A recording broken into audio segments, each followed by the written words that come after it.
ख़ुशी ऐं प्राउड सां शकूर जेको आहे असांजे सिंध पुलिस जो हिकिड़ो अनमोल हीरो आहे ऐं यकीन कयो जेकॾहिं मुंहिंजे सिर ते दिलि चवे थी जॾहिं जेको आउं ताज पारायां हिनखे। मूं वटि ताज जा पैसा कोन आहिनि हुनखे गुलनि जो हार विधो आहे, पर मां he is the hero of Sindh police जेको आहे हिन तमामु घणो कमु कयो आहे सिंध पुलिस लाइ।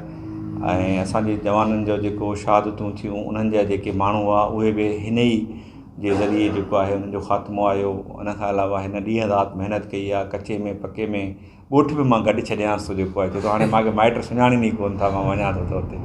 बहरहाल हिन जी टीम खे वधि में वधि शाबाश मां इहो ई चई सघां थो पंहिंजे लफ़्ज़नि सां, ऐं मां हिन जी टीम खे सलाम पेश कयां थो जंहिं एॾा सुठा सुठा कमु कया आहिनि। मुंहिंजी दिली ख़्वाहिश आहे त हिकु हिकु पुलिस अफ़सर खे को सोनो जो ताज पारायूं जेके राति जो तमामु घणी थधि में कमु कनि था। असां वटि टेम्परेचर राति जो काफ़ी सारो घटि थिए थो, कचे जे अंद में तव्हां ॾिसंदो त उहे ॾुखियनि हालात में पियल आहिनि। पुलिस अफ़सर जे घर जा मां चवां वञी फ़ोटो कढी अची वाक़ई हुनजी छिति टुटल आहे जीअं उहो ॻाल्हि करे थो या न। त अक्सर पुलिस जे जवाननि जा ॾिठा हूंदा त उन वीचारनि जा कचा घर आहिनि, पोइ राति जो सॼी राति करे ड्यूटी वञनि था। इन ते बि करे तव्हां स्टोरी ठाहिजो। मुंहिंजी तव्हांखे इहा अपील आहे, गुज़ारिश आहे।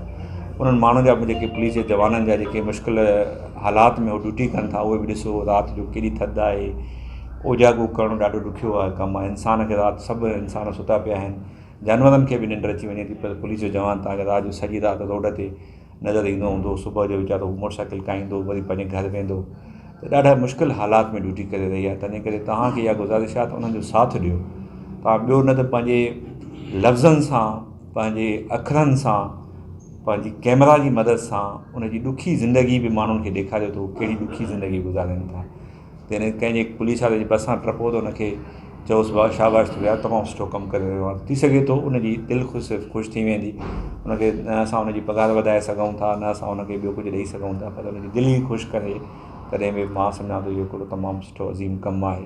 हिते वॾे में वॾो जेको मसइलो रहियो आहे नापतकोट कानपुर जे एरिया में, उहो अॻवा भलाए तामान ख़ासि तौर ते औरताणे आवाज़ में जेके घुराए करे माण्हुनि खे अॻवा कंदा आहिनि, उन में काफ़ी हद ताईं कमी आई आहे। उनजा काफ़ी गैंग्स पुलिस बस्ट कया। ऐं कचे में ख़ासि तौर ते असांजो नापतकोट जो जेको कचो आहे मशहूरु रहियो आहे माज़ी में, उनजी आहिस्ते आहिस्ते पिकेटिंग जे ज़रिए अंदरि एक्सेस जेको आहे असां वधाए रहिया आहियूं।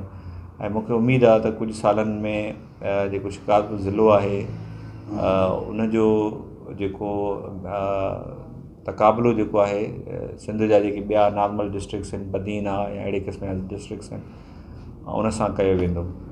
पुलिस जी जेका हिते रिट हुई उहा ज़ाहिर आहे उनखे चैलेंज कयो वियो। काफ़ी महीना पहिरियों तव्हां ॾिठो त APCs कैप्चर थियूं ऐं उनखां गॾोगॾु पुलिस जा जवाननि जो हौसलो काफ़ी हेठि हुयो, पर वरी बि उन्हनि